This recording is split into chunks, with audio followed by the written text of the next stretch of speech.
বিভিন্ন প্রশিক্ষণের মাধ্যমে শিক্ষিত বেকার যুবকদের দেশে বিদেশে কর্মসংস্থান করার লক্ষ্যে সরকার ব্যাপক পরিকল্পনা হাতে নিয়েছে বলে জানিয়েছেন যুব ও ক্রীড়া প্রতিমন্ত্রী মোহাম্মদ আমিনুল হক।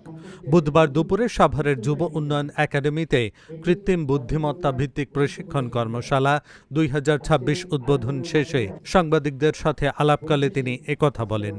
এ সময় তিনি আরও বলেন, তৃতীয় একটি ভাষাকে সর্বোচ্চ গুরুত্ব দিয়ে দেশে প্রশিক্ষণের মাধ্যমে যুবকরা যাতে বিদেশে গিয়ে সহজে কর্মসংস্থানের ব্যবস্থা করে নিতে পারে সে লক্ষ্যেও সরকার কাজ করে যাচ্ছে।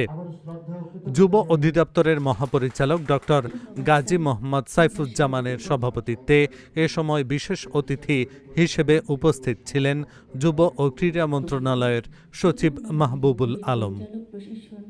আমরা সবচেয়ে বেশি গুরুত্ব দিচ্ছি আমাদের যুবকদের কর্মসংস্থানকে নিশ্চিত করা এবং সেই কর্মসংস্থান নিশ্চিত করার লক্ষ্য নিয়ে কিন্তু ইতিমধ্যে আমাদের বিভিন্নভাবে আমাদের যুব মন্ত্রণালয়ের পক্ষ থেকে আমরা সারা বাংলাদেশে ইতিমধ্যে 64টি জেলায় ফ্রিল্যান্সিংয়ের যে কার্যক্রম আমরা ইতিমধ্যে উদ্বোধন করেছি। আমাদের আরও বেশ কিছু কর্মপরিকল্পনা রয়েছে এবং আপনারা জানেন যে সারা বাংলাদেশে আমাদের জেলা উপজেলায় বিভিন্ন প্রশিক্ষণের মাধ্যমে কিভাবে আমরা শিক্ষিত যারা যুবক রয়েছে বেকার তাদেরকে কিভাবে স্বাবলম্বী করা যায়। পাশাপাশি আমাদের সরকারের কিছু পরিকল্পনা রয়েছে যে কেয়ার গিভার কীভাবে প্রশিক্ষণের মাধ্যমে আমরা দেশে এবং বিদেশে আমাদের যুবকদেরকে কর্মসংস্থান ব্যবস্থা করে দিতে পারি।